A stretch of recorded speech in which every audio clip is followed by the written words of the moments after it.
Ulah inget bae waktu harita Agus Junara jadi bupati kemudian nyana diondang nyana hadir salah satu ucapan nana nu nyentil ke para kiai cek nyana perayaan maulid dirayakan perayaan aul dirayakan wali-wali disebut tetapi kenapa cek nyana masih demen pakai Samarenda termasuk kiai yang ada di sini yang melaksanakan haul Tuan Syekh Abdul Qadir. Saya tahu kiainya masih seneng pakai Samarenda. Kukula dicatat di hati kula tepoho datang ka kuari. Begitu kula kapanggih jadi jeung Agus Junara. Sasalaman 4 mata mau diceritakan di mana-mana. Kukula diceritakan sasalaman. Sebentar lagi Pak Bupati akan dihinakan oleh Allah. Sebab sudah menghina wali-wali Allah di tempat orang ramai.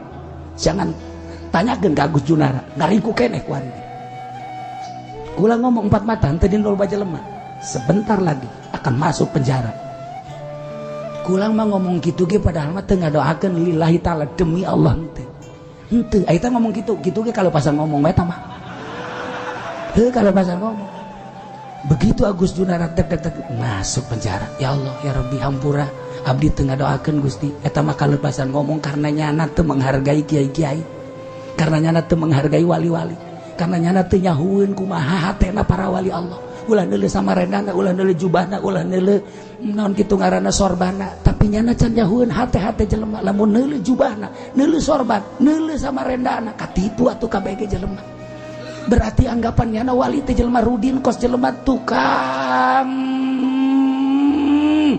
kitu sol sepatu salah eta mah satu perjalanan geus datang ka derajat nama atuh teh urusan Allah ka ditu nama nyada teu baca Imam Syafi'i nyada teu maca para imam mujtahid nyada teu maca Tuan Syekh Abdul Qadir nyada nyentil para wali para kiai kukula dicatat di jero hate cilaka sia teu ngarti kecuali sia haju nanya ka aing sia kieu cenah kiai sombong amat kanyana aing mah sombong ge ka sia henteu kula kapanggih deui jeung bupati sasalaman tek Bapak Bupati sing hade engke bakal dihinakan ku Gusti Allah teu ngomongnya termasuk aya catatan di jero hate kula pataju sobiri aya di jero hate kula waktu nyana namu ka Abah kurang sopan nyana ka Abah ngan moal dibejakeun hina sia bakal awas ya teu nyaho Abah aing aju karek cangkeh aing mah ye aja anu ngomong camat emang abah sia naon henteu naon sih aing sia teu nyaho mah lamun nu nyaho awas je teu nyahoeun catat di jero hate kula aya catatanana hiji-hijina pejabat kula lamun keur pejabat kieu bae dicatet omongan-omongan hate henteu sia awas ya abah aing geus nurunkeun ilmu ka aing bisa ibadah ka Gusti Allah ti abah aing ala kadar-kadang sok khusyuk teh ti abah aing sia teu nyaho sia teu nyaho dicat bener lain lalakan si hade orang menyeritakan para wali di zaman Syekh Syarif Hidayatullah atau nu antika Syekh Syarif Hidayatullah orang nyeritakan para wali di zaman Syekh Maulana Hasanuddin nu anti Syekh Maulana atau Ambalaya ulah jauh-jauh di zaman Gus Dur nu anti Gus Dur atau Ambalaya kuari zaman Habib Lutfi atau nu anti Habib Lutfi atau Ambalaya jelema na diantikeun mah biasa-biasa bae atuh komuga kula mah lain wali lain solihin si uci kula mah nu anti ka kaul atuh Ambalaya di kulon aya di wetan aya di kidul aya aju kula narobat henteu kula mah ngahormat bae kanya nyaho kula kiai anu anti kula nyaho pejabat anu gregeteun ka kula mah tetep benteng teu bendu lamun bendu moal daratang haji ka dieu terus terang bae mun bendu emang nang saya daratang haji ka dieu emang dipanggil diundang ku aing atuh henteu atuh sia bae naonan ka dieu je Allah telan ngaji sia batur nu bendu pek bae tuh masalah teu nyahoeun hate kula nyana hanya istriku yang tahu hatiku iya ketika aku lapar istriku tahu ketika aku pada sakit badan istriku tahu ketika kelihatannya rindu istriku tahu siapa masuk ke situ Masya Allah nu mantak kiai baheula halarebat urang nyaritakeun Mama Bakri urang nyaritakeun Ki Haji Abdul Halim urang nyaritakeun Abuya urang nyaritakeun Mama Oco, urang nyaritakeun Ayah Banjar, Harare Batu Kuari muridna saantero, urang nyaritakeun Patul Muin berarti Banjar, urang lamun nyaritakeun tentang Jamul Jawame berarti Mama Sujai, lamun urang nyaritakeun tentang Syamsiah berarti Mama Syatibi, lamun urang nyaritakeun Ukudul Juman berarti Mama Oco. Jadi kan boga jalur-jalur dan mual keluar tidinya jan nyana nu mimiti ngembangkeun. Kok hararebat amat sih Riyadho? Atuh Riyadho nanya nama. Barang geus jadi kiai teh isin dikiaikeun. Barang geus jadi kiai teh beuki waro. Barang geus jadi kiai teh bener-bener beusi teu akur dikiaikeun ku manusia ke ku Allah mah pajar lain kiai. Geus beuki api kebelah dia nang sing jelegur Mama Bakri Pohara Jasa. Ningali zohir nama biasa bae jeung kolot jeung budak biasa bae. Tetapi batinlah Pohara Jasa. Kanyahoan batinlah Pohara emang kumaha? Kiai Jawa Tengah dek dajakeun hiji masalah ka Mama Bakri. Mama Bakri geus nulis ti heula, can aya HP, can aya telepon pan harita mah. Nu bakal ditanyakan 10 masalah geus ditulis ku Mama Bakri. Masalah kahiji anu, masalah kedua anu, masalah tat teun di dinya blek bae. Begitu tamu datang, "Assalamualaikum." "Assalamualaikum." Mama ana di tukang bae kieu, barang di deuleu. Masya Allah, nu deuk ditanyakeun ku urang ieu. Waduh, geus teu kudu kapanggih jeung jelema. Atuh, berarti kan jago jasa. Ya Allah ya Rabbi, eta Mama Bakri lain leutik tuh bagus sedak Mama Bakri urang kulon aslina jago kuat Riyadhona. Lamun Mama Abdul Halim hebat jasa Ki Abdul Halim kunaon kahebatanna? Cah carita kahebatanna eta Jamul Jawa Mama itu prawira ngaji Jamul Jawa mah di dinya Mama itu Abu Yadim Yati Cadasari ngaji di dinya Abah nu sok mawaan kitabna tah. Eta teh lain jago ngaji nama geus teu aneh, tapi kajagoanana ketika jada lempang tasbihna ragag di rel kereta api. Ieu kereta ti Jakarta ke ka Rangkas Bitung, endeu ka ditu ka Pandegan. Aya tasbih di dinya ngoser. Kareta ngoser.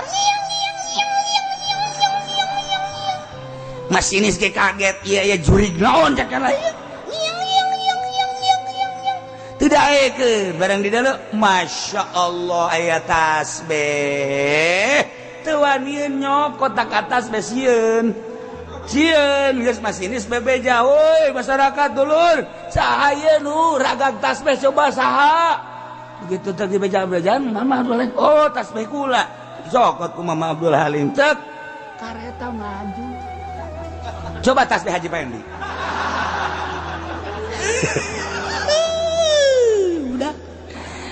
Tasbih Haji Pendi mah datang ka leungit deui, datang ka leungit deui bari ge leungit tasbih teh. Nya nambah uga tasbih berarti kan tilok dicekel aya leungit mah. Tilok diwirid, ai tasbih diwirid bae mah tilok leungit. Antul tasbih leungit. Masyaallah lah cek nya jeung Allah ieu hitung-hitungan amat subhanallah.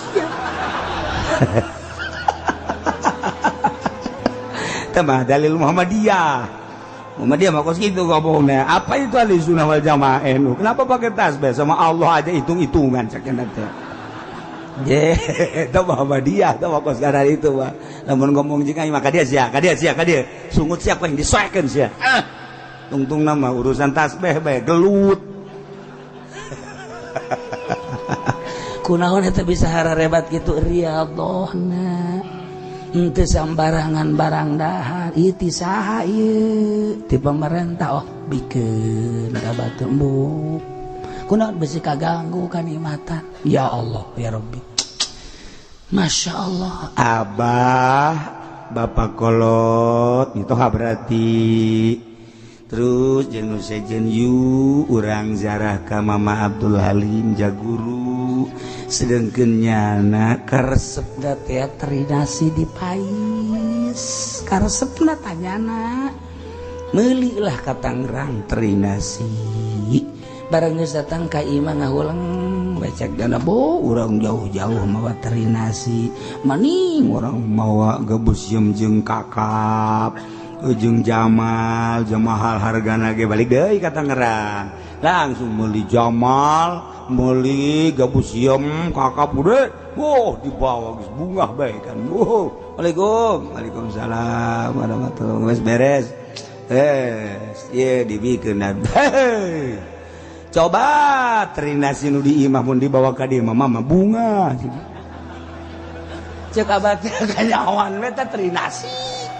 Ini saya dibungkus dek dibawa. Tuh kalau mau kos kieu cek ada teh geus dibungkus dek kita dibawa tinggal mawa doang ditinggalkeun naonan cek teh. Eta saha nu ngabejaan. Naon eta? Riyadho namanya teh. Riyadho teh artina ieu mawas diri tah ngalawan nafsu, ngajar nafsu. Makin dikiaikeun makin inggis. Makin dikiaikeun makin hati-hati. Kuari mah lain kitu. Ka mana kiai? Kiai naik aing geus jadi mama. Kieu baheula kiai malu. Naik segala. Tinggal murid da seri sial da guru tolol. Menang setahun ka jadi. Assalamualaikum mama. Sia teh nyawa perkembangan aing geus jadi buya. Wah geus bingung murid geus bingung murid. Tabaheula babe dikiaikeun isin. Dimamakeun isin beusi teu akur julukan masyarakat jeung Allah. Isin gitulah ahli-ahli Allah Subhanahu wa ta'ala. Di negara demokrasi jadi wali atau pek baik.